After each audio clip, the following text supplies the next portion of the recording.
she shut off the lights, and she tells her students, who are deaf, by the way, to hide. Right? She said, "Danger! I need you guys to hide," and they did, and they didn't make a noise. And the gun walks up to the window, peeks inside the classroom. Doesn't look like anybody's home. So he walks down the ramp, takes a kneeling stance, and opens fire on us as we played on the playground.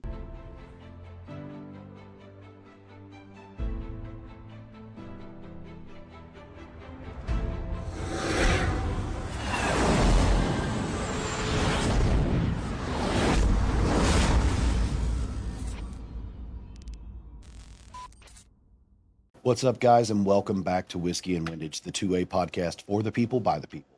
I'm your host, Mike, joined by my co-hosts, Adam and Matt. Boys, how we doing today? Dude, I'm good, man. We got a guest on today that we talked to back at Goals. Super nice guy, came introduced himself to us, and now we got him on the show, so I'm super excited. Great day, man. We do our recordings on Sunday. Got to hang out with the wife, sitting down to do my favorite show with my boys. I am super excited about today's guest, a gentleman we met at the Goals event. A really, really big story. So I'm really excited to introduce our friend, Mr. Rob Young. Rob, welcome to Whiskey and Windage. Thanks for having me, guys. Yeah, Awesome, I'm excited to be here. Awesome. Well, Rob, man, with no further ado, man, tell us about yourself. So I'm from California. I was born and raised in Stockton. Everybody that hears Stockton, they think of like the Diaz brothers and, a couple famous faces that come out of that town. And yes, it's a rough city to be from. Born and raised there, one of 5 boys. Had a very kind of tumultuous upbringing. Wasn't raised around, law enforcement or really like stability. Had a very, very rough upbringing. Had a dad who was a good man. He was just, an alcoholic. My mom, she struggled with addictions, and my brothers were getting in trouble all the time, and I was kind of following in their footsteps.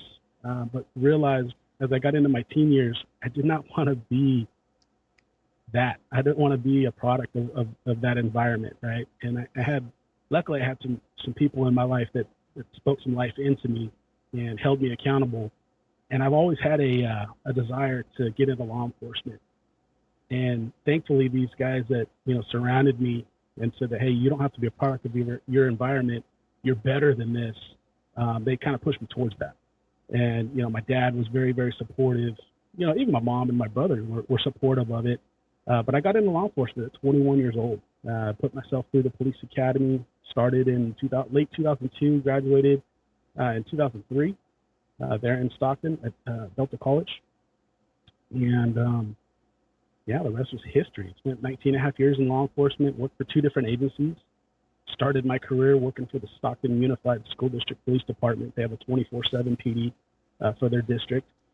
And then in 2007, I went from being a single cop to having a wife and having a couple of kids and knew more. I decided to start driving out to the Bay Area for Union City, and got hired with the police department out there and worked there for about 9.5 years. And then in 2016, went through some life changes, fired my wife in 2014. So I love that. I'm stealing that, by the way. I'm about to steal that. I love that.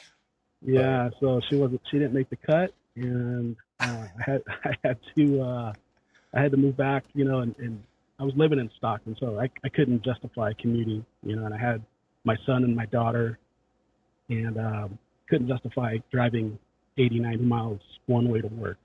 And, I went back to Stockton Unified as a sergeant in 2016. And that afforded me the opportunity to be a single dad and, be around for my kids and not have to commute 3 or 4 hours a day. And it was just, it was rough. And then in, 2019, met my wife, my current wife, Lisa, who you guys met in Tennessee. She's awesome. Yeah. Met her online, met her on Tinder. So Yeah. Yeah. So see, it does work, guys. It does. It can happen. It does.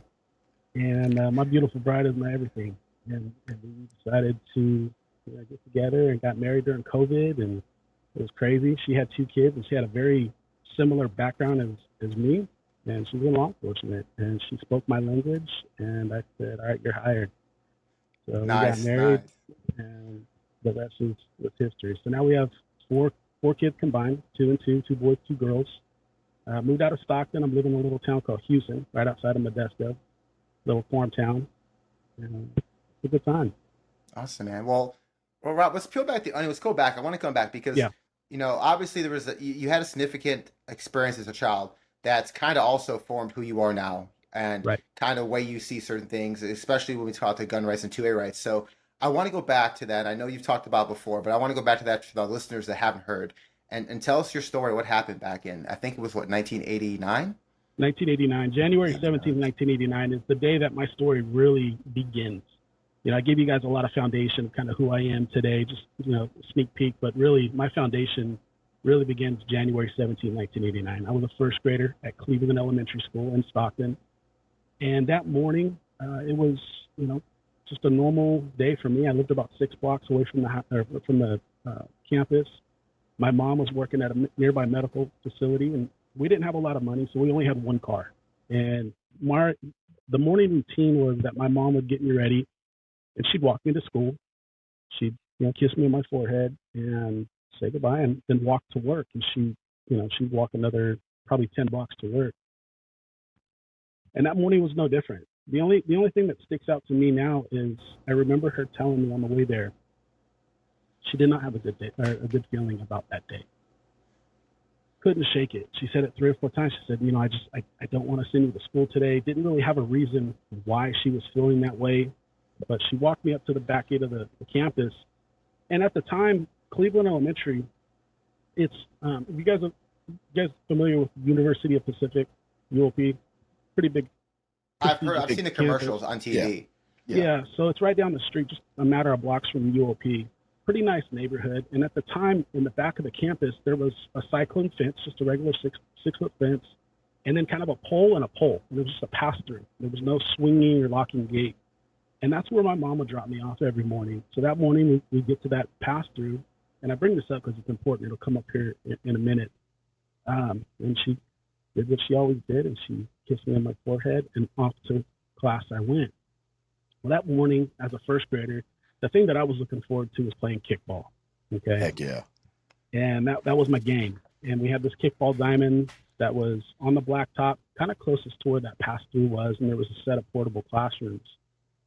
The first recess was, late morning, and we get out on the blacktop, and we're playing our game of kickball. Now, I'll give you some history of Cleveland Elementary School. Cleveland Elementary School was the landing site for a lot of Southeast Asian families. Stockton was kind of the safe haven of these families and these refugees that were coming from places like Vietnam and Cambodia and Khmer Rouge. And those of you who know your history know that's important, right? They were going to find a safer place to raise kids. And just a few years prior to this day, they had moved into the neighborhood near Cleveland Elementary. So about 70% of our campus and our student population was Southeast Asian.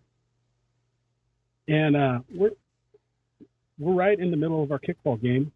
And I heard some commotion. I saw a couple of people running towards the back fence, and I remember seeing smoke.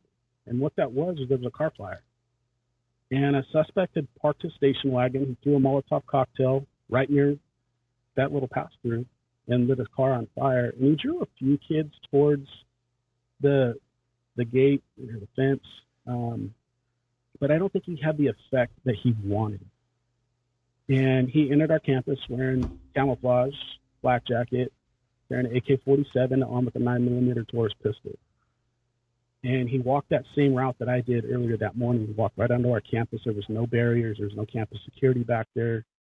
And it's funny that, the things that I learned about that day, even to this day, I still learn things. And I'm going to pause for a second because I was having a conversation with a retired Stockton PD officer who was there that day, who responded. And he says, when the gunman, and no need to say his name, is a 24-year-old drifter, we'll just call him the suspect, he walked the same path that I did. And remember I told you there was a set of portable classrooms. Well, right. the doorway leading into those classrooms had like a safety glass window with the wiring, and the teacher just happened to look out, and she sees this suspect walking down the pathway towards the classroom, and she shut off the lights. He's carrying an AK-47, right? So she shut off the lights, and she tells her students, who are deaf, by the way, to hide. Right? She said, "Danger, I need you guys to hide." And they did, and they didn't make a noise. And the gunman walks up to the window, peeks inside the classroom, doesn't look like anybody's home. So he walks down the ramp, takes a kneeling stance, and opens fire on us as we played on the playground. Wow. So there was probably 300 or 400 kids out on the schoolyard, and he's just shooting at random. The kickball diamond that I was playing on, this is a painted kickball diamond on the blacktop. He was just kind of spraying, at will. I don't think he moved a whole lot. I think he chose a spot and decided to stay there. He wasn't chasing anybody or anything like that. And I remember looking up and not registering that we were being shot at. I just seen everybody take off running. The Southeast Asian kids understood exactly what's going on, especially with the AK. They knew what was going on. They had experienced all this. Their families had experienced all this. Me, I really wasn't raised around firearms at the time, and I just knew that I needed to get back to my classroom. And so I had about 100-yard sprint across this blacktop. And instead of running towards my classroom, which was in direct sight of the gunman where he was kneeling, it would have been straight in front of him across the blacktop, I kind of went off to the left, and there were some tetherball poles, and there was a handball wall, just a wooden handball wall. And as he's shooting, I turned to look for my friend Scotty. And when I turned, I remember my feet kind of getting swept out from under me. And what that was a round, 7.62 round, hitting my right foot from the inside, going through my foot, my feet get swept up. I hit the ground, and then I felt a slap against my chest. And that was another round hitting the pavement in front of me and bouncing into my chest. And I still have that in my chest to this day. Again, still not registering that I've been shot. I'm 6.5 years old. I get up. I remember my foot kind of feeling heavy. And I looked at the handball wall, and I was like, I got to hide. And so I hid behind the handball wall. And we know the difference between cover and concealment. This was concealment. It was not cover, especially with the 7.62 steel core round. And I remember wood exploding over my head. The rounds were coming through the wall. And I look up to my right, and I see my classroom door. Now, there were probably 3 doors that I could have went to that were closer. But the 6-year-old logic was like, that's where I need to go, right? I gotta the go to only my thing class. I knew is what I was familiar with. Right. And so I remember kind of hobbling and running, and I look up and I see my friend Scotty, and he's sitting Indian style on the pavement, and he's reaching up, and a staff member picked him up and ran towards our class. The kids were just diving in. Gunfire still going on. And I get into my classroom. We had a substitute teacher that day, and she's standing in the doorway, and she's just taking fire. So she wasn't getting hit, but she was, the rounds hitting all around her. And she's telling us to get down. So I'm going to remind you, this was 1989. There was the term active shooter hadn't been coined. There was no training. There was nothing for these staff members or any of us to do. If you'd have said active shooter back then, people wouldn't have known what we were talking about. And so she did what she knew how to do, and she tells us to get under our desks. And that's what I did. And I remember laying on the ground, and I put my arms, over the back of my head, and I covered my ears, and I just laid there. And I remember sunlight kind of piercing through our walls, dust and drywall and stuff kind of floating through the air.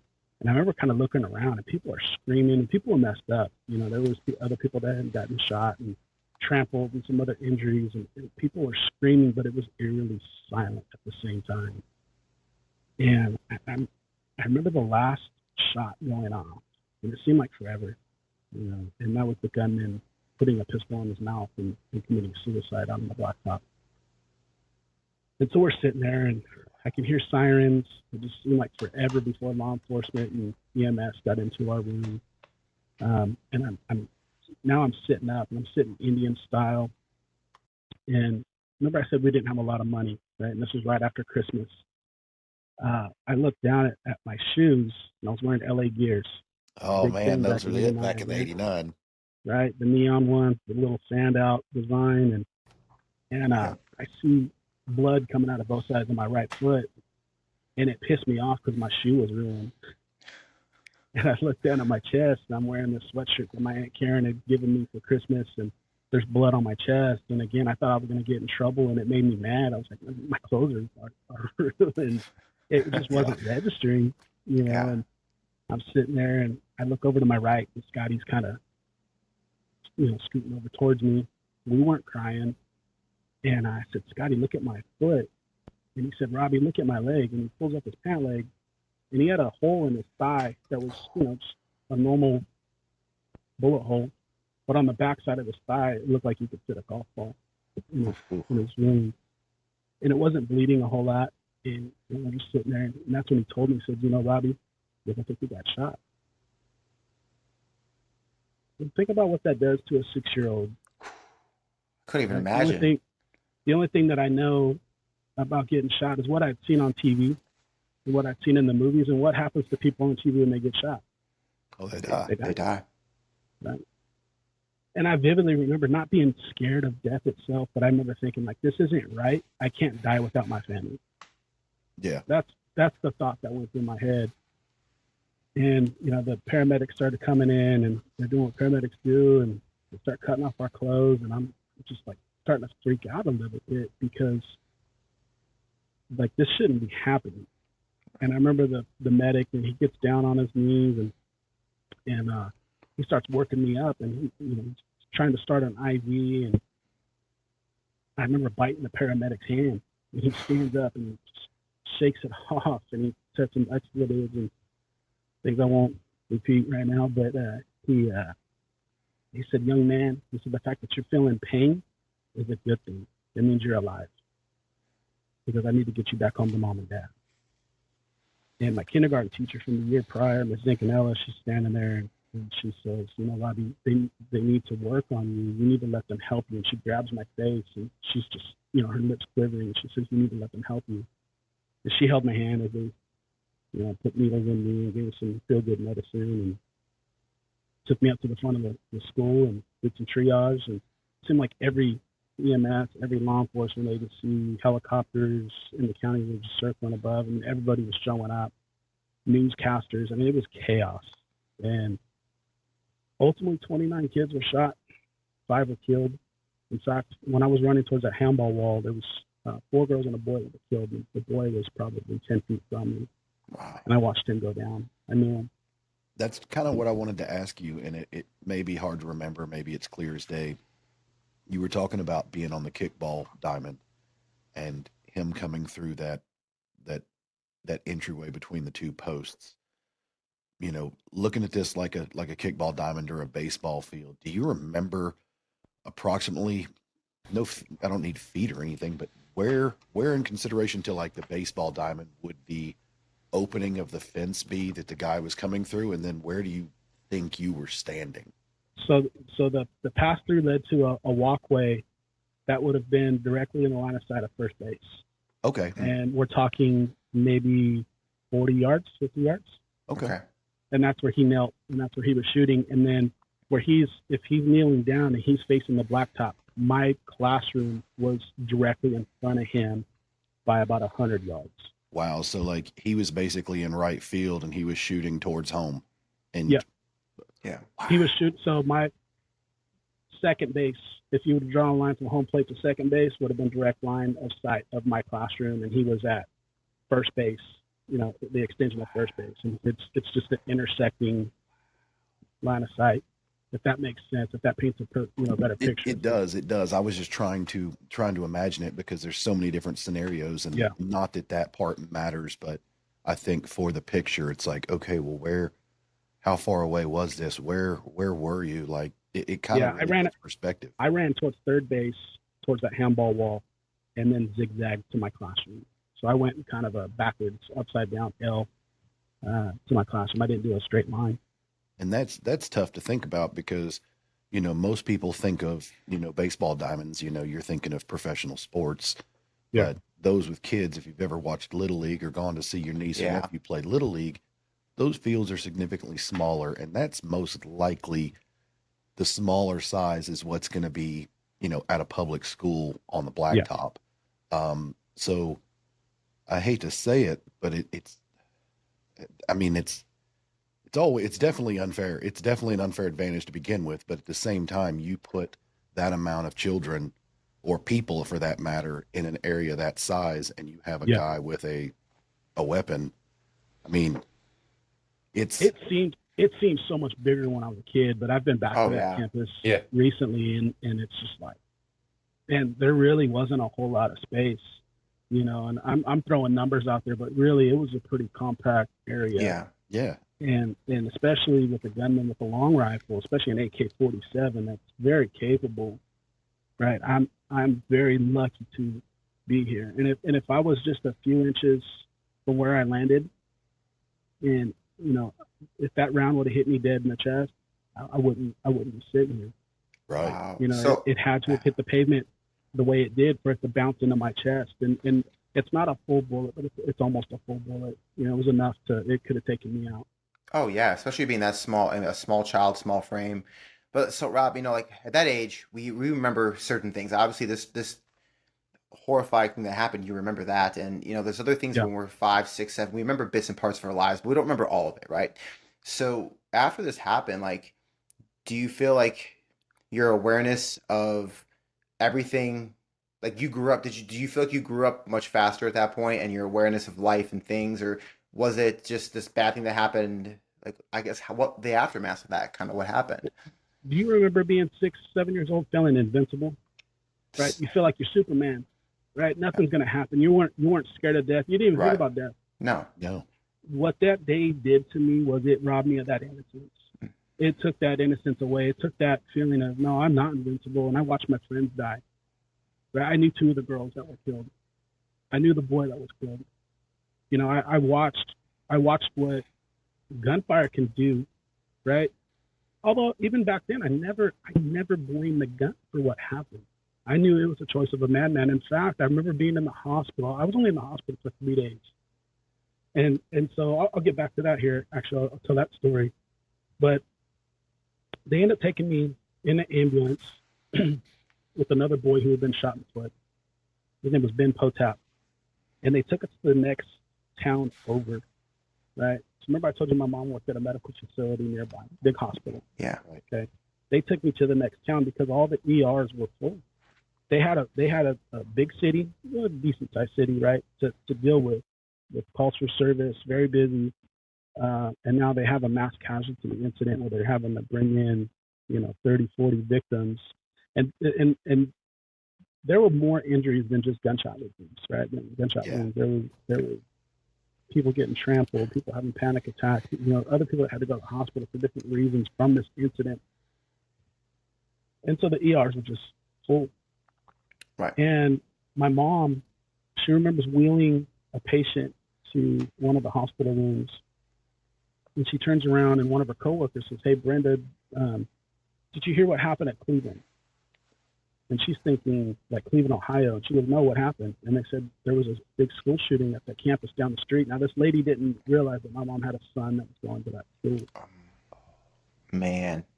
And she said, "It's all hands on deck. We need everybody to go to the ER because a bunch of kids are coming in."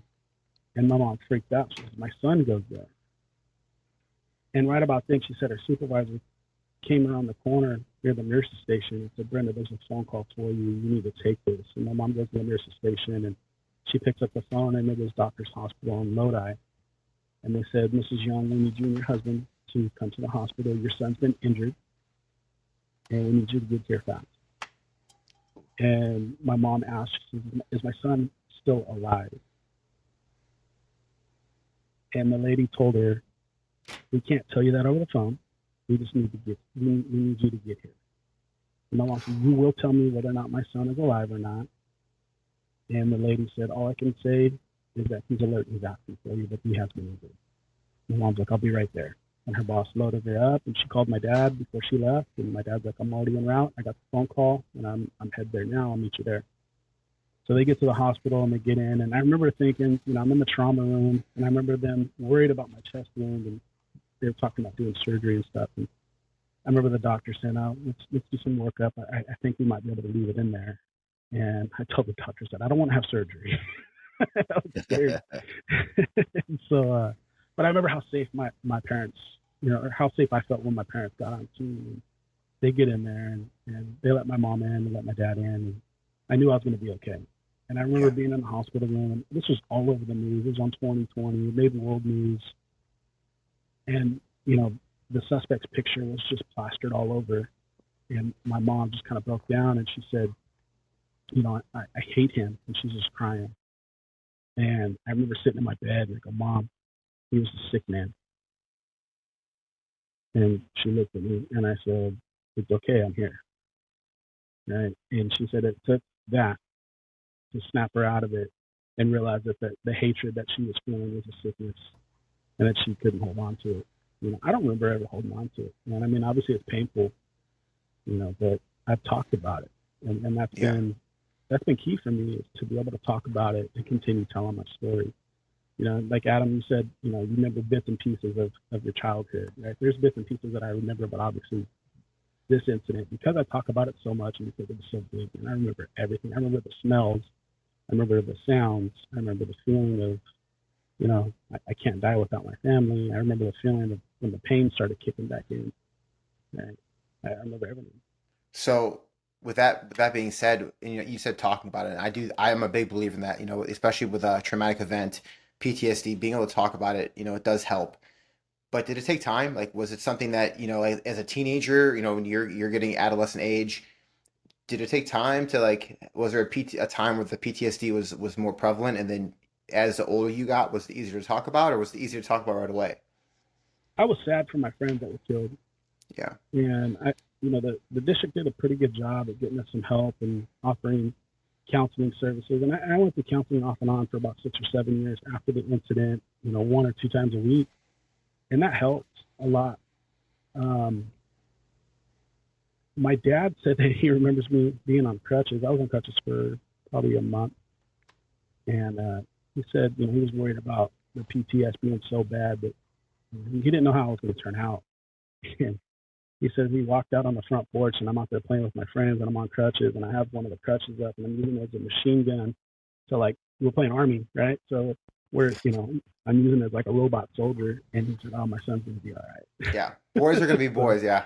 Yeah. So he was like, man, that was actually pretty refreshing to see that, and to see that, I wasn't so freaked out about guns or about the incident that I was, clammed up. I was actually able to just continue being a boy after that.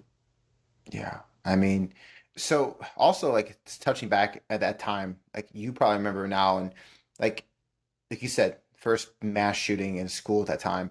Was there a big uprising for taking guns back then when that happened? Was there a big call for gun control at that point too? Yeah. So the Cleveland Elementary School shooting was used for it was the groundwork for the first assault weapon bans in California of its kind. This was the first mass school shooting of its kind that's recorded. If you look back at school attacks, there had been shootings on campuses back in, I think, the 1700s was like the first recorded one. If you look up in like Wikipedia, and it was in Pennsylvania, I believe, and it was involving Native Americans who went onto a campus, shot a teacher, and then they clubbed like 10 kids and scalped them. Jeez. And so there had been incidents throughout history that have been recorded, but it was mainly like student on student or a disgruntled employee that brought a gun to school or something of that nature. It wasn't an adult suspect shooting a bunch of kids. Right. To my knowledge, there hadn't been anything like that. And even the shootings that happen nowadays, most of the time it's student on student, right? I mean, with the occasional, psychopath who enters on a campus, but it's few and far between. And so Stockton really laid the groundwork for Liberty Ruse and a lot of these legislative findings and laws that were made because of Stockton. Still talked about in legislative hearings to this day.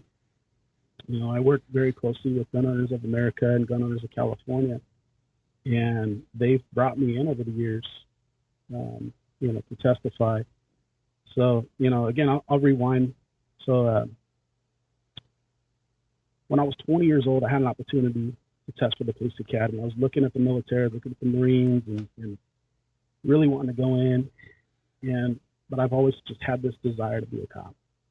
People ask, did the shooting when you were a child, did it really spark your desire to become a police officer? And my dad passed away in 2018, but he used to say he remembers me being 3 years old saying, Daddy, I want to be a cop. Right? And again, I didn't come from a family of law enforcement. In fact, quite the opposite. But the shooting definitely strengthened that desire for me to want to be a police officer. So at the age of 20, I took a test at the community college in Stockton, and they have a police academy there. And I got the last seat for that year. There were 75 recruits, and 10 and a half months later, there was 34 of us that graduated. We were all self-sponsored. And I started testing for different police agencies, and I was looking at the city police, and Stockton's it's different in the fact that there's like 11 different police departments in my hometown. Right? There's the port police. They used to have airport police. They have the city, the county, highway patrol, Right. School district police, campus, university police. And I started putting my applications in with different agencies. And Stockton Unified, the chief at the time, he was a sergeant, and he responded to Cleveland School. So he knew my story, and we had met throughout the years, and he kind of followed me as I grew up. And he knew that I put in, and he fast-tracked my application and got me in, and I got sworn in at 21 years old at the school district. Wow. And started my law enforcement career there for Stockton Unified. Wow. So that was pretty significant for me to be able to be a police officer and work the streets still, but work for the school district and protect schools and protect Cleveland. It was one of our schools. We had about 55 different schools that we patrolled. And so that was pretty cool for me to go back and serve in that capacity. And then, like I said, in 2007, went through some life changes and, became a dad, was married at the time, and needed some additional funds and opportunities because Stockton Unified is kind of a smaller agency. And I had an opportunity to apply out in the Bay Area, and I got hired with Union City PD, which is about 15 minutes outside of Oakland. And I doubled my income that first year, and that was great. And, we had a SWAT team. We had a lot of different tactical teams and stuff, and I, put in for a lot of different assignments. One of the things I always really appreciated was the active shooter response training. One of my lieutenants comes up to me one day and says, "Hey, Rob," he knew my story, and he says, "We got an opening to be a active shooter response instructor for the department." And I jumped all over it. I said, "What do I need?" He said, "Just put in the memo," and he goes, "It's yours." So I put in my memo, and they shipped me off to Orange County, and I worked out there for a week, getting certified as an active shooter response instructor, and they taught us different tactics and movements and stuff to bring back to our agency. And then in 2013, that stuff really came into play because I responded to the call of the gunman in the neighborhood. And my story came full circle that day. It was August of 2013. And that day I was working patrol, and I was supposed to get off early to go to my buddy's bachelor party. And those of you who work in public service agencies know that the day that you're supposed to get off early, you can't get off work, it ain't going to happen. Right? It's going to happen. And so I was supposed to get off at, I think, noon or 2 o'clock that day. And we're in this neighborhood, and I'm filling out some paperwork. I'm recovering a unoccupied stolen vehicle that I recovered. And I'm waiting for a tow truck, and I'm talking to my beat partner, and he's there in his patrol car sitting next to me. And we're talking about his days in the Marine Corps. And all of a sudden, we start hearing gunshots come from behind us. And it sounded like it was a couple blocks away. And then the tone alert on the radio just went off. And for, the listeners out there that work in law enforcement, when the tone alert goes off, it's like you listen, and your ears just kind of perk up, and you're like, "Oh, what's going on?" And the dispatcher said, "All units start towards Medallion and Canita, which street's just right around the corner from where I was at.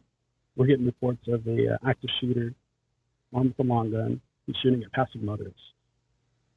And I was like, "Holy crap!" And so I was like, screw the paperwork, and get back in my patrol car, and There I you go. were turning around, and I purposely threw on my lights but didn't turn on my siren, and I unlocked my AR, and I racked around, chambered around, and I put it muzzle down on the floorboard, and I was wearing a side holster with a Glock 22. I took my Glock out, and I'm driving, and I don't know where this gunman's at. Right, I round the corner, and it's about a 2 or 3 block jog, and I look up, and I see people ducking behind cars, and they're pointing, and I'm like, well, I'm not going to stay in my car, right? I'm just a sitting duck, right? I'm in this big black and white patrol vehicle that looks like Free Willy, and I'm like, I'm not going to be some big target, and I'm better on foot, so I get off to the right, and grab my rifle, and I get out, and I'm looking. I don't see the suspect, but I can hear the gunshots going on. And so I'm kind of, moving from cover to cover, and I look up and I see a patrol car driving my way, and there's a cross street, which was Canita. I'm on Medallion, and the patrol car makes a left turn, and it was one of our corporals, and he said, I got eyes on the gunman. So I knew I had about three quarters of a block to run. Get around the corner, and I round the corner, and I had my rifle up, and I see my buddy Yosef in the middle of the road. He's giving this guy commands, and I can see the suspect now. And he was not one with a long gun. He had a machete and a 45 in his hand. And he's standing on the street corner, and the gun's pointed down, and he has some dialogue with my buddy Yosef. And I look down, the 45 auto shell casings in the middle of the road. It looked like damn artillery. Thinking like, this is crazy. And I get up to the patrol car, and I take a kneeling stance, and we got 7 cops there within a matter of seconds.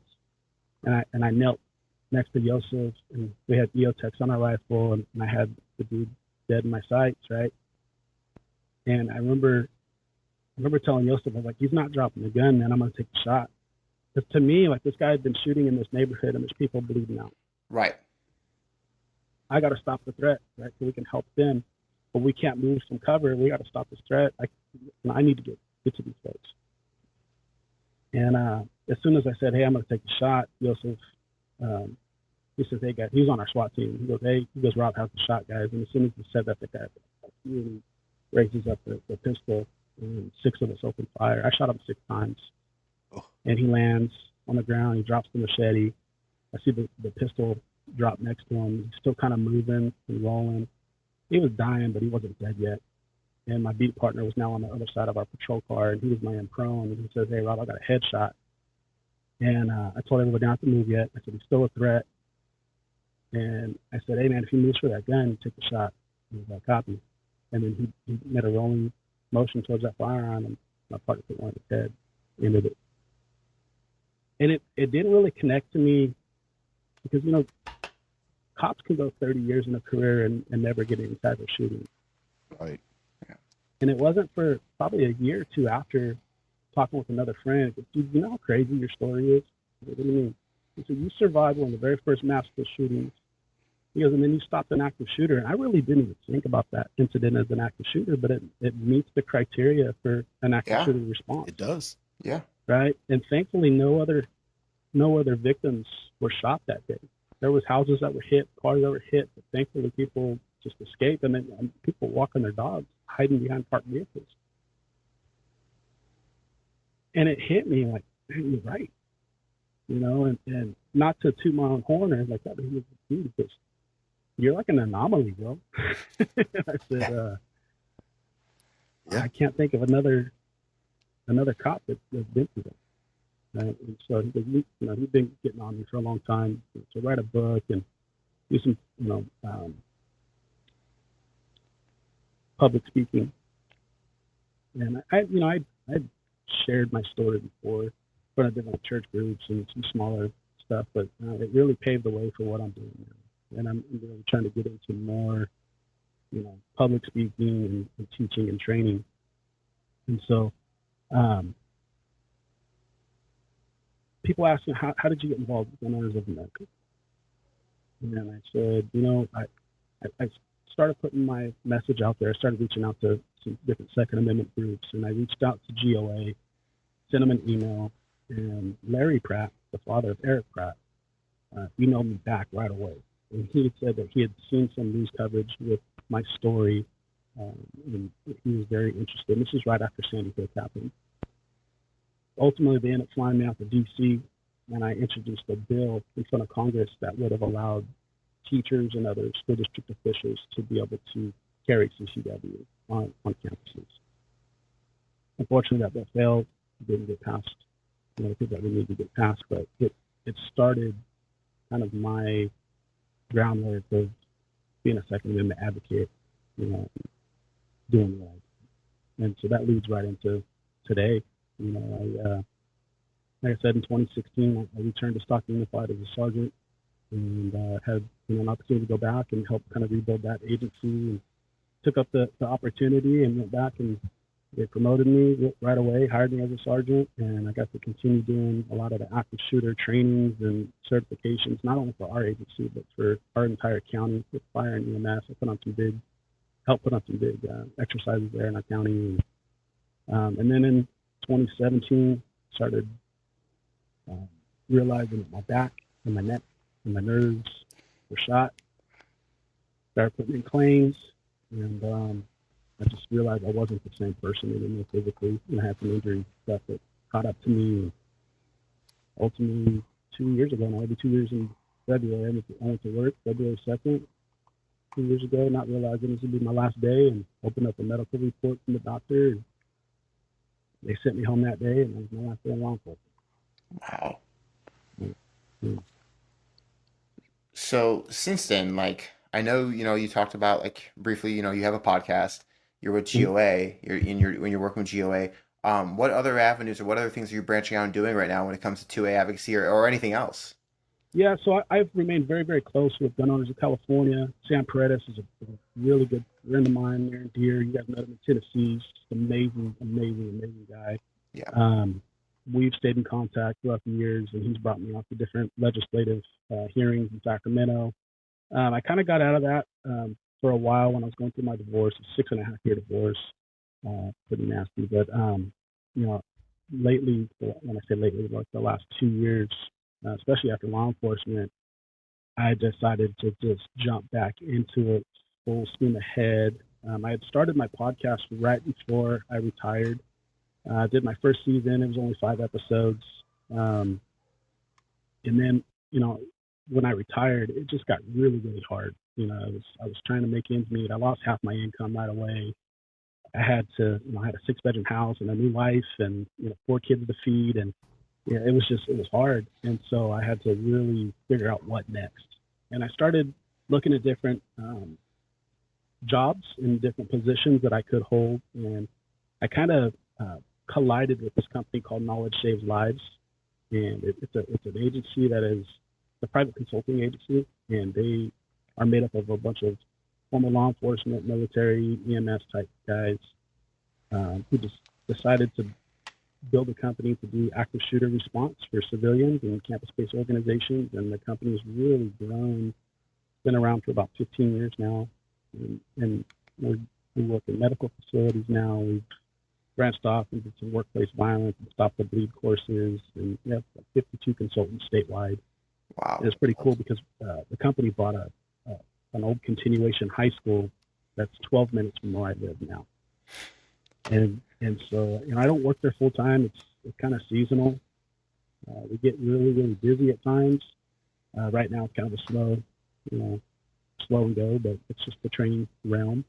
But they knew my story. The CEO, he interviewed me on the spot, hired me on the spot. He said, "Man, you're perfect for this position, and we'd love to have you on." And I think that next July, we did 89 trainings statewide in California. It was awesome. Just there's weeks where I can be in 4 different cities in 5 days. Wow. Go. We just signed contracts with the Department of the Navy. We're supposed to be going out to Pearl Harbor to do some active shooter training for all the civilian staff out there with the company. So that's pretty neat. We got a lot of big things in store for us and for our company, which is great.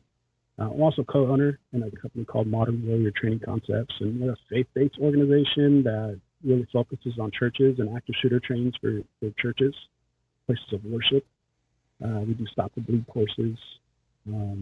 There's 4 of us that own the company. One of them, he's in law enforcement. We have a firefighter, and we have a civilian and myself. It's pretty neat. So we do a lot of the same type of training that KSL does. We just focus a little bit differently. And we do some firearms training too. Yeah. And self-defense courses. So I That's stay busy with that, which is awesome. But, you know, my other 3 partners, they work full-time. So I wish I could say we were working more and doing more, but it's hard to get our schedule to line up. And a lot of the courses that we do, it takes all 4 of us. No, I bet. So in California, like obviously, like we know California legislation with guns, you know, everyone knows how it is. California hates guns. But when it comes to like, you talked about working in the schools and working in like with your company, Active Shooter, how is is there a need from schools and from churches that want the active shooter training, that want the medical stop the bleed, that want to, do you guys see the need from the schools? I mean, we hear it from the government level, but like being a Californian from like boots on the ground with the schools, like what's the reaction you guys get from teachers and people that want this training? It's wanted. And we always have a caveat, you know, before we teach a class, say, hey, look, everybody has a story. And we do our introductions and people know my story when I get up and share it. And we always say, hey, look, everybody has a story. Everybody has a background. Everybody's been traumatized in some way or another. If this is too much, you could step out. And we always try to encourage people to go through the training 100% of the time. We've had some people step out, but they've decided to, you know, be shoulder to shoulder with me or another instructor, and they leave our training feeling empowered because the training it's absolutely desired. People want it, people crave it, and even in the active shooter classes that we teach, we say, look, you're going to learn things today that because of the training, you're not going to freeze, and this can go into play with other shooting situations or rolling up in a car accident or, you know, like the stop the bleed courses. I had a lady take one of our active shooter courses with modern warfare training concepts. She had never been through any type of training before. She was in her 70s. And she also took our women's self-defense class and did amazing. But she takes our active shooter class. She gets certified to stop the bleed. She purchases one of our IFACs with that tourniquets in it, cat tourniquet. And she goes home and she puts it on her dining room table. Well, she's off grocery shopping. Her son's over at her house rebuilding the fence and doing some yard work. And what does he do? He's trimming up some bushes with a chainsaw. Right into his artery, right? He's bleeding out. He doesn't call 911. He freaks out and calls mom. She went through our training a month prior and she goes, hey, look, I'm going to walk you through this. Go to my dining table, open up that pack, pull out that tourniquet, right? And he never even knew how to, he had no background on how to put this thing on. She walks him through this. He puts a tourniquet on his thigh, gets the blood to stop, and then she's like, okay, call 911. I mean, that actually saved his life because if he called 911 first, yeah, he'd have bled out. He'd have bled out. That's amazing. I mean, and we talk about this in the military all the time, but period, you will always fall to your lowest level of training. Like you talked about getting people trained. Like, I don't care who you are, you're not going to rise to the occasion. You're not. No. You're going to rise to your highest level of competency. So whatever that is, and I think that's outstanding. That's an amazing story, man. I mean, and like you said, most people don't know how to put a tourniquet on, and it's so simple. Yeah, and we break down our training to make it just so simple, and we make it fun, and then people get into our classes and they're sitting there, and we oftentimes we'll make it a challenge and we'll time them, right? We're yelling at them and doing all that, and then the winner gets a free tourniquet, right? So we make it a challenge for them, and so it's cool. And really, I've found just a good purpose, right? I'm not an overly religious person, right? But I believe in God, and I believe in Scripture. And there's a scripture that I stand upon. That's Romans 8:28, and I share this every chance I get. And it says, all things work together for the good for those who love God and are called according to his purpose. It doesn't say all things are good. It says all things work together for the good. There's a lot of good and bad and ugly that had to happen in my life and in your life it had to happen the way it did for you to be sitting here today and for me to be sitting here talking to you guys today, right? A lot of history is painful. A lot of the things that I talk about, I have my days. I'll be honest, man, I struggle with anxiety. I struggle with depression. I do. I'm just, especially working almost 20 years in law enforcement, man. The shootings I've been in, I've had kids die in my arms, and I've had to get to a spot where I go, you know what? Like, I've always thought of myself as a pretty good warrior, right? But you have to be vulnerable sometimes. Yeah. And a good friend of mine, Travis Haley, he had to come to that. Wait, who's that? Who? Travis Haley? You know Travis. Yeah.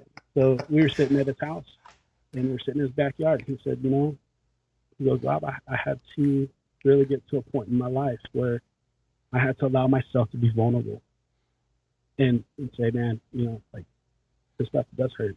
And we've all gone through some things because, humans, go back to the training because this plays right into it. Humans they usually typically do three things when shit hits the fan, right? It's the fight, flight, or freeze. And people go through trainings that we put on, and the last thing they're going to do after that is freeze. And that's the last thing I want for them. So I've made it my purpose to say, okay, if you can run, I want you to run. Unless you're law enforcement, I want you to run towards it, right? Not like Uvalde. Yeah. I want you to fight. You have to fight. And once you're done fighting, if you can run some more. Get out of there. Get off the X. Yep. Right? The last thing I want you to do is freeze. And trainings like the ones we put on, it's empowering to people.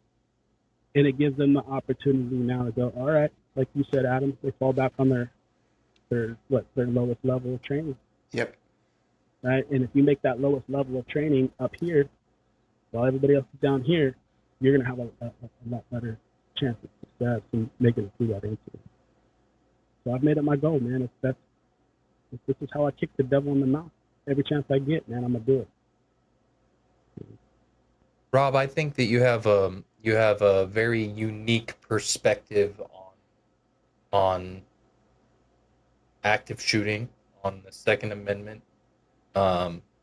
What obviously you tried to help in passing a bill that would allow, at a federal level, that would allow teachers and employees of a school to carry a firearm, and that was shot down. Like, is there any middle ground on something that we can do, even as a temporary solution, to try and help with the problems that we have with mass shooting in this country? So these things don't happen? Yeah. All right. So have you ever been to the White House? No, sir. Have you ever been by the White House? Or have you ever never been to D.C.? But have you been to a federal building where they have layers of security? Right? Yes. They don't always look like a fortress. People say, oh, we can't have our campuses looking like a prison. It doesn't necessarily have to be like a prison. But I think it's very, very sad, and I'm going to call out Stockton Unified School District for this. Cleveland Elementary was the site of one of the very first mass school shootings, and it wasn't until about 10 years ago that they got a fence fully around their school. Wow. I'll tell a story, and it's a very powerful story. So the 20-year anniversary of Cleveland School, so this is 2009. Yeah, 2009. That's the only math. We had our first public memorial for the shooting, and it was at a children's museum that's in Stockton. The founder of the children's museum was the only teacher that was shot that day, Janet Gang. She's since passed on, but she started the children's museum, pretty big place, and it's dedicated to the victims of Cleveland School. Pretty neat place. I've taken my kids there. It's awesome. But we had an event there, private gala, and they asked me to keynote. And I got up and I'm sharing my story, and I'm talking about a message of hope and the importance of, counseling and talking about it and kind of what's helped me get through this, because a lot of people that went through that day still can't talk about it. The principal, she's still alive. She's awesome. She won't talk about it. She doesn't do interviews. She doesn't do anything. But she showed up, for that 20-year memorial, and it was pretty significant.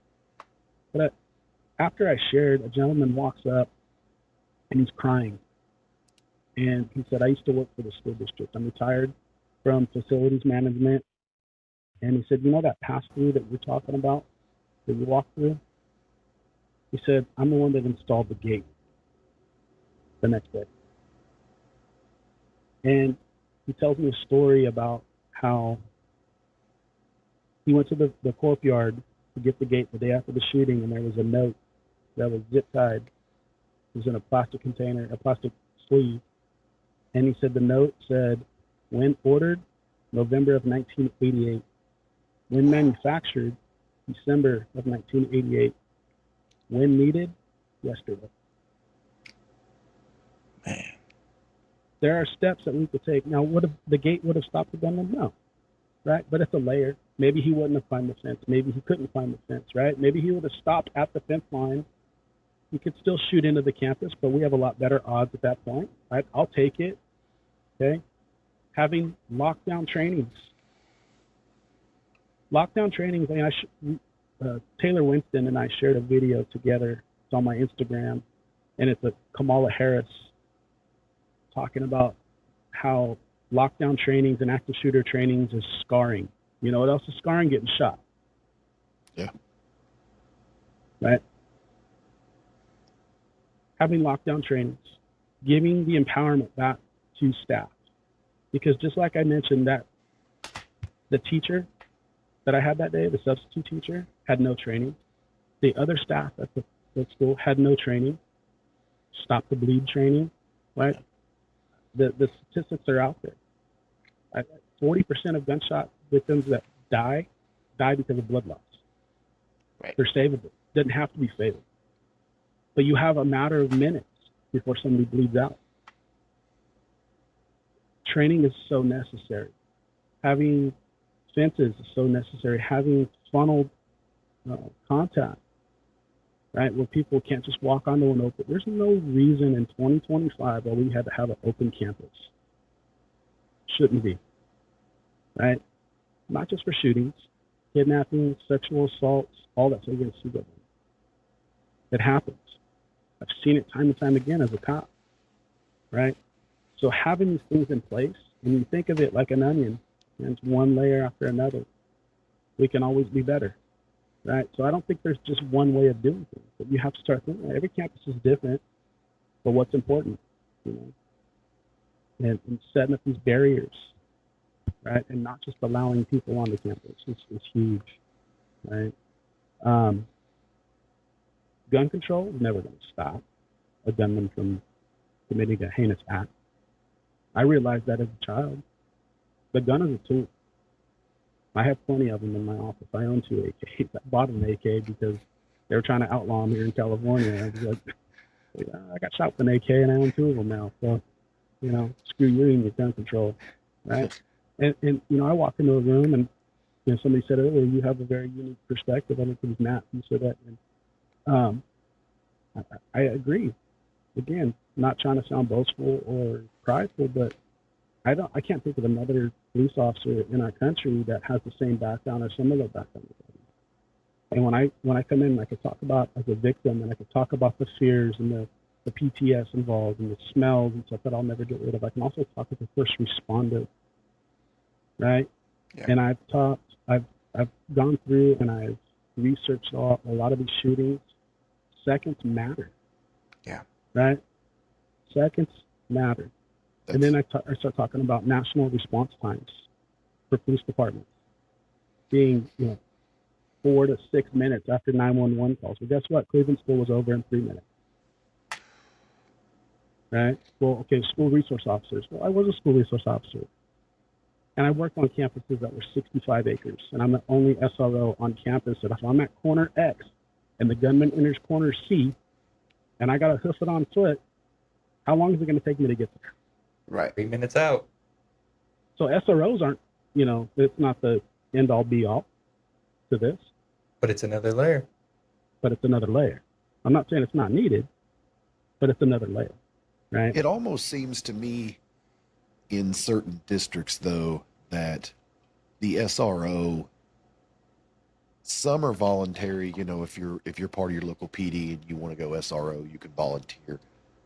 Others, it kind of seems like, oh, well, you know, maybe he's got an injury and can't be on the street, but we got to keep him on payroll so he's not drawing disability. Let's do something, because I'll be honest, you go to certain schools, and I don't want to question anybody's health and fitness because I'm fat, so whatever.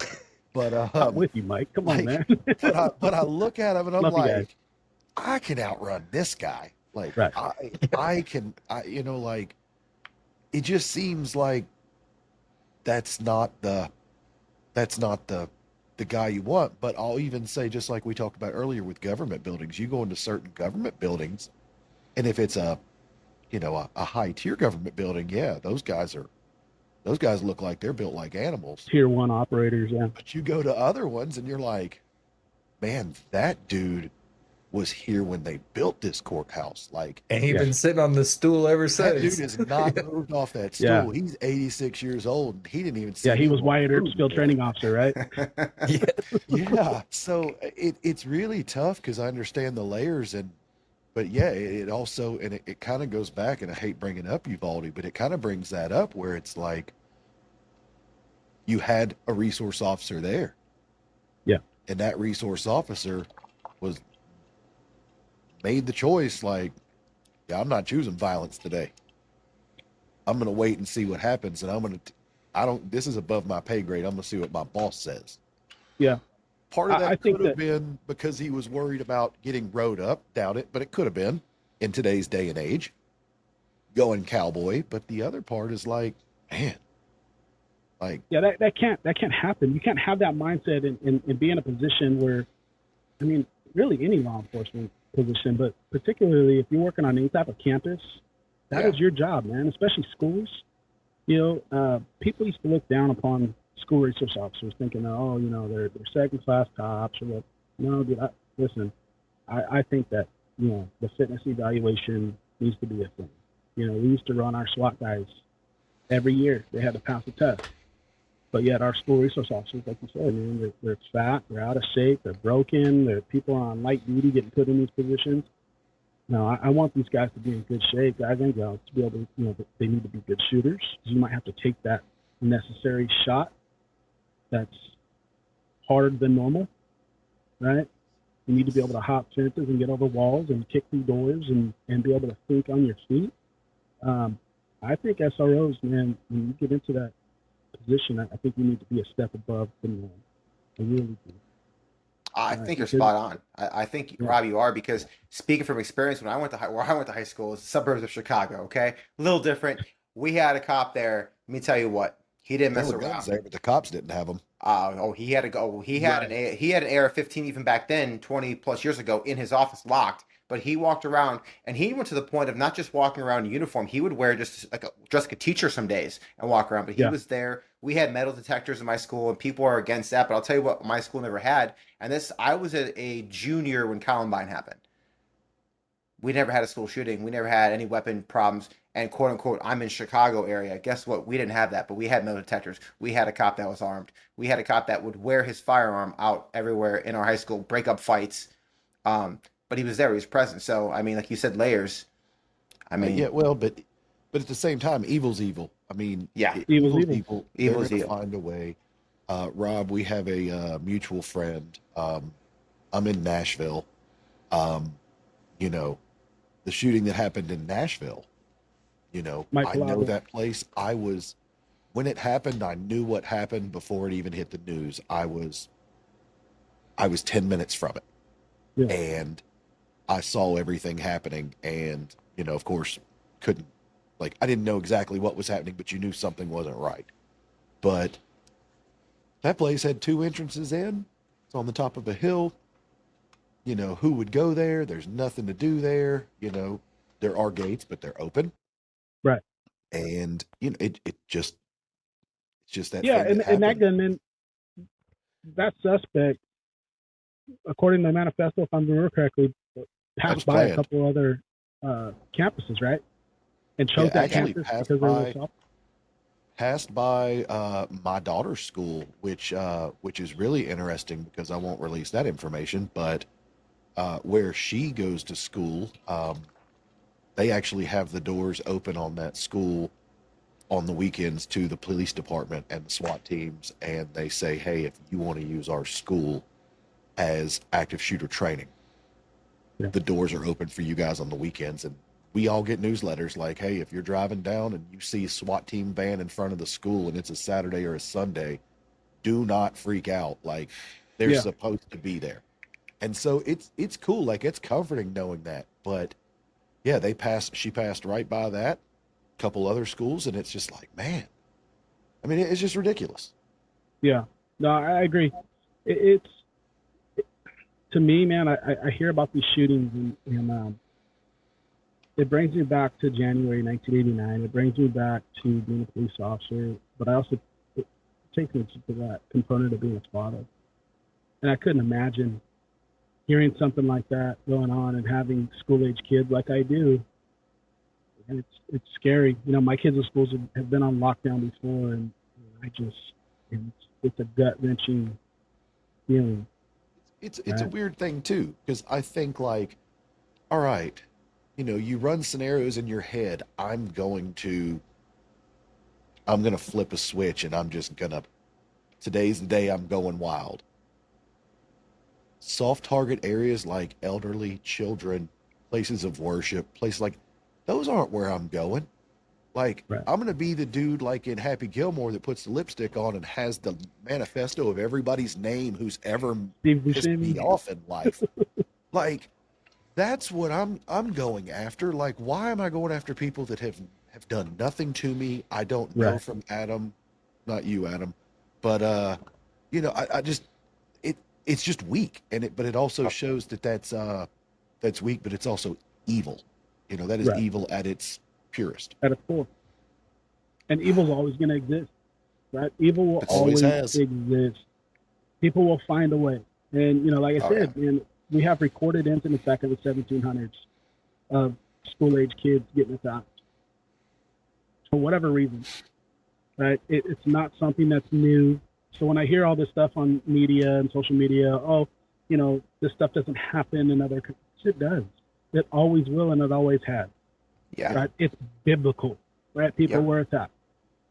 So you want to talk, What's up, say all nonsense, man. I don't want to hear it because evil's always going to be there, and you have to have that sense of preparedness. You have to have the training under your belt. You have to think about the what ifs. And I tell people too, I get it, man. Our classes are not cheap. Training is not cheap. Shooting is not cheap. Martial arts is not cheap. But you owe it to yourself. And training doesn't always have to be dynamic. Training can be having a difficult conversation with your kids, going, hey, if this happens, this is our Right. plan, and I want you to do this. Because I told my kids, if shots are ever fired on your campus, if you could lock down, because we've never had a shooter breach a solid core door. Right. Bullets go through walls, but they know time is not on their side, and law enforcement's coming, and they're going to be stopped, and it's final for them, so they're probably going to end up killing themselves, like 90% of the ticket shooters do. Right. But have a plan. If you can't get into a facility where you can lock down, get off campus. If you can get off campus, you're not going to get in trouble. I promise you. Yeah. And not to make light of it, but people that say training's expensive or it's too much, you know, again, not making light. Go price a funeral. I mean, I hate to say that, but go price a funeral, and even a cheap one. Just realize that you're talking 10% is what training is going to cost you or less to prevent that, and it's something that's super important. But I do want to ask you a big question. You have been on the side of the victim. You have also been on the side of the protector in shootings. You've had since 1989 to weigh this question out in your head. Through everything that you've went through, why is the 2A and firearms ownership still so important to you? Me? Well, our founding fathers knew what they were doing when they wrote that document, right? Our Constitution. They knew exactly what it was for. And let's face it, it's not just for personal protection. It's to overcome a tyrannical government, right? But I mean, a firearm is a tool, right? I have plenty of them in my house, okay? And like I said earlier, man, it's seconds matter. And when these legislators try to attack my right and your right to play on a even playing field, should evil present itself, that's a threat in itself. And we cannot have that. So, yeah, I am, you know, I didn't really think about it until I became a cop. Growing up, you know, I'd shot guns a few times, but that question really didn't become very important to me until I started really gaining a true understanding, like what we've been talking about evil all these existence. Yeah. Right. So that affords us the right to defend ourselves up until death. Does that answer your question? Perfectly. Yeah, Rob, man, you have such an amazing story. Just everything about it. I mean, we knew a lot of it, but just hearing all the details now, I mean, such an amazing story. But before we do get out of here today, I have to ask. I want to change the subject a little bit, a little more lighthearted this now, because you mentioned a name earlier. I just made a joke about it, but I am a little curious. Like you mentioned the name Travis Haley. Yeah. Give us a quick story and how you met Travis, or what he means to you. So I met Travis. You know Jim Fuller? You know that name? Yes. Rifle Yeah, he Dynamics. makes ARs, right? Yeah. Really nice He makes ARs. Somebody needs to mute Mike's. Yeah. Cut Mike. that guy off, man. Get out of here, Mike. Yeah. Blasphemy. Yeah. So I met Jim first. Actually, I had followed Jim, and I've always wanted to take. When he was with Rifle Dynamics, he used to post these videos on YouTube about these build classes, and I'm like, this is awesome. I can go build an AK, and then I started looking at the price point. Oh, yeah, that's not a cheap class. I can't build an AK. Right, I can't. Yeah, I don't have the means to do this, But I'd sit there for hours watching Jim's videos, and I always got excited. And that was my goal, man, to go to Vegas and go take one of his classes. Well, it was after one of the shootings. Which one was it? There was a school shooting that happened, and Jim got on one of his rants, like he does, and I can say that because everybody knows that you follow Jim Fuller on social media, you're going to see these rants. And he went on a rant, and I had messaged him like 20 times before on YouTube and on Instagram and on Facebook, and I mean, I was like, he's never going to get these messages, right? But I would respond to some of his rants, and I responded that night with my story, just a quick bio. And I said, Mr. Fuller, I would love to meet you. 5 minutes goes by and it goes, ding, Jim Fuller. I'm like, oh, crap. So I open it up and he's like, wow, Rob, I am blown away. I know all about your school shooting. I remember when that happened. And we started chatting. And long story short, Jim ended up flying me out to Vegas. And we did a segment at the workbench, which if you guys remember back in the day, Jimmy could do at the workbench. At the workbench. And we sat there and did a special at the workbench. I'll send you guys the link. It's pretty cool. Please. Heck yeah. But Jim's a special guy, man. And he was going to put me up at a hotel. He paid for it. Jim's not a rich guy. People think, he's has all this money. Jim's a normal dude, man. He really is. But before I went out there, he says, hey, look, I'll put you in a hotel if you want, man. My wife and I were talking, and we had been chatting for like 2 weeks at this point. He said, my wife and I are talking. Would you be willing to stay at our house? And I was like, yeah, man. So he puts me in his guest room, and just an amazing time. I ended up spending like 4 days with him. Wow. So we just developed this friendship, and I always knew that he had a close personal relationship with Travis, but I'm not one of those guys. Like, hey, introduce me, hook me up, man. I would love to meet this guy because I've always watched the Magpul videos and the art of the handgun videos, and back when he was with Chris Costa, and I've always wanted to meet the guy. And I've mentioned it to Jim, and when Lisa and I first got together, before we were married, we took a trip out to Vegas, and we ended up at Rifle Dynamics, and he took us out to breakfast, and he approved of Lisa, and he actually told me, he said, hey, you messed this up, man. You're going to deal with me because she's a sweetheart, but fast forward to Uvalde. I'm sitting at work, and my phone rings, and it's Jim. I'm sitting in my office, and I pick up the phone. I said, Jim Fuller, what's up, man? And he goes, Rob Young, what's up, dude? He goes, hey, I got Travis on the phone. And I said, Mr. Haley. He goes, yeah, stop with all that Mr. Haley bullshit, man. It's just Travis. And he goes, dude, Jim shared your story with me. And he said, I'd love to get you out. I need to get you out to be on my podcast. And I said, let me know. And he ended up flying my wife and I out, and we stayed at his house. And the rest is history. I was on the bridge, and we filmed that episode, and he said, I don't know of a better authority or a bigger authority on the topic of active shooters in youth. And he said, Jim talked very highly of you. And he says, man, and after we hung out there in Scottsdale, we just hit it off. He ended up coming out to our wedding and stayed at our house. And we've gone to his house for Thanksgiving. And it's just been awesome, man, getting to know that guy. His lady and my lady are like sisters. And, we do a lot. And my kids call him Daddy Trav. That's so cool.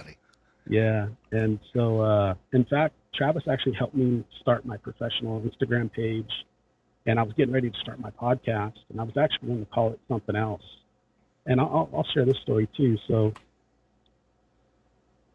the high school that I attended in Stockton, called Stag High, a few years back, we had an incident where a 15-year-old girl was stabbed to death by a 52-year-old intruder. Had nothing to do with firearms, but it really was, another kind of active shooter type incident. Well, I ended up being the sergeant on that call. I responded to it, and we got the guy in custody within like a minute. It was a totally random thing. The case is still going on, so I can't share a whole lot, but the dad showed up on scene within 2 minutes, and I ended up having to go hands-on with the dad, with tattoos all over his face and everything else. It was just, it was really like he's on the opposite side. I'll just put it that way, and so he's kind of a shot caller type guy. And lo and behold, man, this girl, she passes away. And while I was dealing with the dad at the scene, we're over there working on the girl, trying to save her life, pumping on her chest. And I look at him, I'm like, hey man, fuck the uniform, bro, look at me, And he's like, that's my baby. I said, she's in the best hands. If she's going to make it, and she's going to get through this, if my guys can work on her, but you being over there is not good. And I looked at him, and we caught eye contact, and I started breathing with him, right? Then they loaded her in the ambulance, and I got him off to the hospital. I ended up being at the hospital with them when they told the family that she didn't make it. One of his cousins was there, and the room was full of these guys from the streets. One of the cousins that was there survived Cleveland school with me. And I've known him for years. And when the doctor told the family that Alicia had passed and was fired, Manuel, her dad, he just started walking out of the hospital. Straight face, wasn't crying. And I looked over to my left, and I go, Manuel, can I walk with you? I said, come on. We walk outside the emergency room. And he just breaks down and he grabs me and just buries his face in my chest, and I just held it. And I just said, it's going to be all right, man. We're going to get through this. I got you. Long story short, man, a couple of days later, I left the arraignment, we ended up going to lunch, and I'm sitting there with Manuel and the family. And he said, did you survive Cleveland school? Yeah. But that's crazy, bro. Because Sam vouched for you. He said, you're a good dude. You've known me for years. And he told me your story. He goes, and the fact that you showed up to my daughter's murder was just crazy, and that it happened at school, and you were the one that shut up. And he said, man, you were my voice of reason. And so that's the name of my media company, the Voice of Reason. Voice of And Reason. it's because of Travis. I told that story to Travis in his backyard, and Travis goes, that's the name of your podcast, which is now the name of the company. That's awesome. Yeah, so that's where I get the name, the Voice of Reason. That's so cool. Yeah. But yeah, Travis, man, get back at him, man. He's awesome, bro. The dude is like, he's like my brother, man. We talk a lot. I'm a big fan. These two boys. I was gonna say, you got these two boys fanboying out. Yeah, I'm a fan, but like, hey, look, the last time I met my last person I fanboyed over at GOA, I totally choked. So Oh, we're not no. John Lovell. I blew John Lovell. So at SHOT Show, He's I'll intense, try man. better. He's intense, bro. He's John Lovell, I did not expect him to be that intense. He's dude. very intense. Slightly, yeah. Slightly. Yeah, we were backstage at the active shooter panel, and he walked back there, and I'm standing with Mike Palazzo and Brandon Herrera, and we're just sitting there BSing, right? And John walks up, and I had wanted to meet him, man, but there's just always a line. And did you see how fast he was moving through that place, man? Oh yeah. I stopped him. That So went did over way. I. Yeah. So I go, and he saw my credentials, and I guess he saw part of our panel, so he knew I was on the panel. And I said, Mr. Lovell, I go, can I just have a minute? He goes, you have a minute, go. He told me the Yep. same thing. I You was have like, 30 seconds. Go. I was like, oh crap! And I gave him my spiel. He goes, "You have a card?" I go, "Yeah." He goes, "All right," and he walks away. And I was just like, Okay, I felt so small, dude. I was Rob, like, I feel so much better. I did the same thing. I stopped him. I said, John, can I have 30 seconds? He told me I had 30 seconds, and I completely choked. But you know what? I feel better knowing I wasn't the only guy that he does that to. I got a I was picture with him, laughing. and that was it, dude. I was like, my wife was like, "Yeah, that was intense." I go, "You think?" Like, that was crazy. Nice dude, but definitely intense. Definitely very to the point and matter of fact. And if you got his attention, you better use it, or he's moving on. What I've learned about it is if you get John Level face to face, the thing to say is not, "Do you have a minute?" It needs to be like, "Hey, do you have 20 minutes to sit down and talk?" And he'd be like, Because "No, get a hold of my people and book me." Yeah, because if you say, "Do you have a minute?" That's what you're getting. That's you what you're are getting. on the hot seat. Like you're gonna have to like, "Hey, can we go to dinner and talk?" I watched him drive out of there, out of the parking lot. He was in an old F-250, and he was like both hands on the steering wheel, and he's like this, just driving, leaving goals. I was like, wow, That's crazy. this is insane. So That's you guys great. gonna be at goals this year? Absolutely. Absolutely. Yep. 100% will be back at goals. So, Great. Goals is great. I loved goals. I loved everything it stood for. I loved the intimacy of it. I loved. I hope, for its sake, not for mine. I hope it's bigger. I want it to grow for them. For me, I hope it stays small because it's easier to navigate. But yeah, it was great. It was great, and I enjoyed the panels. We sat down and actually got to take on quite a few panels, and that's something out of the ordinary that you don't normally get to do. And it was just funny. Another guy that I met was Chris Jacobs. Not realizing I'm not like the biggest wrestling guy, but I know who Kane is. Oh, I did not connect the dots until after I met him. And that's a big guy. He's 7 feet tall, man. Mm-hmm. Huge. Yeah. I just was introduced to him as the mayor of Knoxville County, and I'm like, oh, that's cool. I was like, this guy's huge. And then after he leaves, somebody's like, yeah, that's Kane from WWE. I go, oh my god. What? And I never got a photo with him, but super nice guy. This year now. Yeah. Awesome. Cash Patel, that was cool meeting him. I saw that he was there, and what's crazy is it was so busy there, it never registered to me that Cash was there.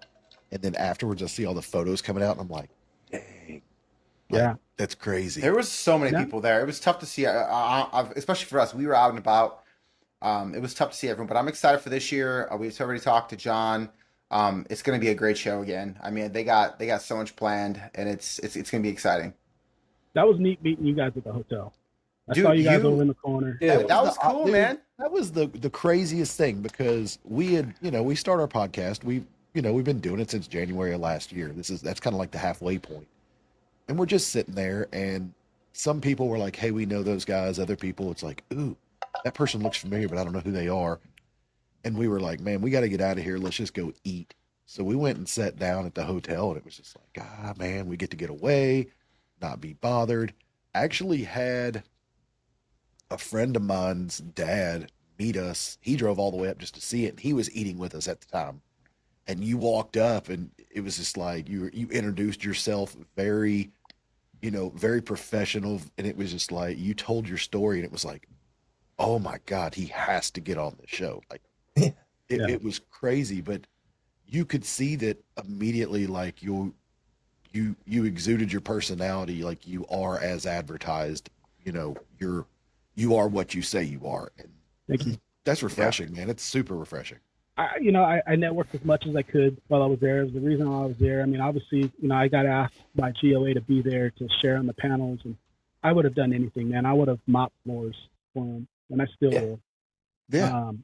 But I was there to network because I made a promise, man, to keep the memory of my classmates that were killed alive and to bring some goodness out of what happened to me as a child. And I continue to tell my story, not for any limelight. It's not about Rob Young. It's about the story of Rob Young. And Right. I will continue telling that story if it motivates people, if it inspires people, if it pushes them towards training, preparedness, and, if it saves a life. And that's why I do, honestly, what I do. It's not for any kudos or anything, man. You Save can all see that you're using the celebrity that you get for the good. Oh, I'm meeting these people. It's giving me this platform. Great. Now I can tell my story to this platform. It's not about the personal gain, which is amazing. And I love that. Yeah. Very Well, I simple. appreciate you guys, man. I appreciate what you guys are doing and just having the platform. I love networking, so I'm so glad to have met you guys. I'm bummed that I'm not going to be at SHOT this year. I really am, man. I tried to make it work, but there's a possibility that I'm going to be in DC anyway for the inauguration. So There's something going on there. yeah. There's a guy that's being recognized. Yeah. Oh, yeah. Yeah. Well, I mean, Sworn either in as our way, president. Rob, we're gonna meet up soon again.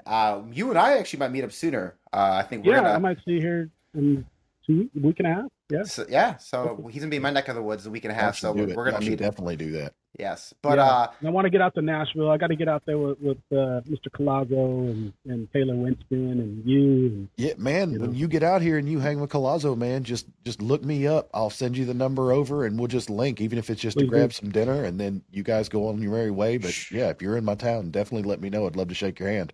and Matt, where are you at? I'm in Boise, Idaho, so it's a little Okay. north of you. If you're looking for fresh potatoes, Dude, he's the if guy. you want to come mag dump choppers at trash, you hit me up, bro. We'll That's go. a place I've never been. I've been to Idaho. It's Dude. beautiful. Idaho's it's a free state. There's not a whole lot going on up here, but we can definitely pull off the side of the road and mag dump AKs at potatoes. Come on, man. heck yeah. Well, Rob, if you've watched our show at all, maybe you have, maybe you haven't all the way. We're at that time now, and we ask a question. We ask every guest, and Matt, take it away. It's my favorite part of the show, honestly, because it's I actually get to say something in this part of the show and participate to a little speak. bit. Yeah, instead of just sit around and mouth breathe. So it's my question. I love it. It's not unique to us. We've stolen it, of course, but as gun guys, we all kind of secretly judge each other based on our taste in firearms. Usually it's in good fun, but we want to know. NFA doesn't matter. The cost of ammunition doesn't matter. None of that matters. And it's not like World War III or the zombie apocalypse. Just normal Rob life. But you only get to keep 5 guns for the rest of your life. What 5 guns are you taking with you, Rob? Ooh. I'd have to have an AK. Okay. I would have to have an AR. Probably Okay. like a shorty, like a something I can get in. Yeah, little shorty AR. I love the MP5. What's your AK layout though? What Oh, are we MP5. talking 30 cal gun? Are we talking 5.56 crink pattern 7.62. AKM? Like, Yeah, Yeah. 7.62, true AK. With Alright. like an 8-point micro on it and an attack light and a swing. That's all I need. Nice. yeah. Nice. AR, I would probably run. Oh, there's so many, man. Probably the shorty HK. Yes. MP5, man. I love the MP5. Good Yeah, choice. Good Slap choice. it, man. Pistol wise, I would say a Staccato P Good choice. Can't and a beat that. Glock 19. Glock 19. There it is. Oh, so yeah. the title of this podcast is Rob Young Hates Shotguns. Got And it. long range. And long And range. sniper No, man. rifles. You know what? My first long gun was a Remington 870 Super Magnum. Man. So, Hell yeah. I'm a shotgun guy. Hell yeah. I We love do it. 5 Yeah. because 5 is tough to cover all You the can put it- bases. You can put a 12 gauge upper on an AR, and you can put a 50 cal bolt upper on an AR fire control group. So Right. you'd be all You can right. get a Good. breacher 12, 870 and throw it on Yeah. the lower 15. I was a breacher, man. So Awesome. Hunting Love ducks that. with a master key. Rob, those are great choices in the weapons, Rob. Well, Rob, before we get out of here, man, plug yourself. Tell people where they can find you. They can find your podcast. They can find your business. All the above. yeah, so my podcast is on YouTube, Spotify, Apple Music. You can find me on Instagram at Rob James Young, Rob James Young Official on Facebook. And then, or you can email me, the voice of reason, rjy@gmail.com. And we'll throw all of those up on the screen, I'm sure. Yeah, We we'll will. link them in the Forget about it. description. And the voice of reason also on. It's on. Are you still doing that right now? Are you still taking a break? Is it coming back? What's going on with that? No, I'm getting back into it. So I had to take a break. Obviously, that first year after my retirement, man, it was hectic. I was dealing with attorneys and lawyers and didn't have an income there for a while, man. It was scary. Okay. And so I took a year off to kind of just regroup. And then this last year, my producer, who's also in law enforcement, went through the same thing. And so that's the studio that I use. He's helped me from day one. And I told him it's a group thing. You guys know, man, running a podcast, it's a lot of work. It's a lot. It It's is. not just sitting. Yeah, it's not just sitting in front of the mic. There's too much other stuff in the background. There's so much going on. And honestly, the dust is just now starting to settle. I have filmed my first episode of season 2. In fact, I was supposed to be in studio tonight, and I was going to do this episode in our studio, and then things kind of fell through with my producer. So, some family things we had to take care of, but it's in the works. So the Voice of Reason season 2 is coming back out, and I got a book that I'm going to be writing as well. I'm doing the public speaking thing, so I have a link tree. I'll send you guys. Please do Find me. And I have no problem. If you guys reach out to Adam and you guys want my number, you can get a hold of me. for sure. To the entire audience or just to these guys? We'll let you screen it, Adam. You be my guy. Adam's the screener. Nice. Well, Rob, once again, we thank you guys. If you listened this far, make sure you go hit up Rob. Check out his podcast. Amazing story. If you have gotten this far, make sure you like, subscribe, leave us a comment. Make sure you are subscribed over on Rumble as well. If you're watching on YouTube, jump over there, guys. It's a quick subscribe. If you're on Rumble, jump to YouTube. We appreciate you. Like I always say, stay dangerous, carry a weapon. We'll talk to you soon.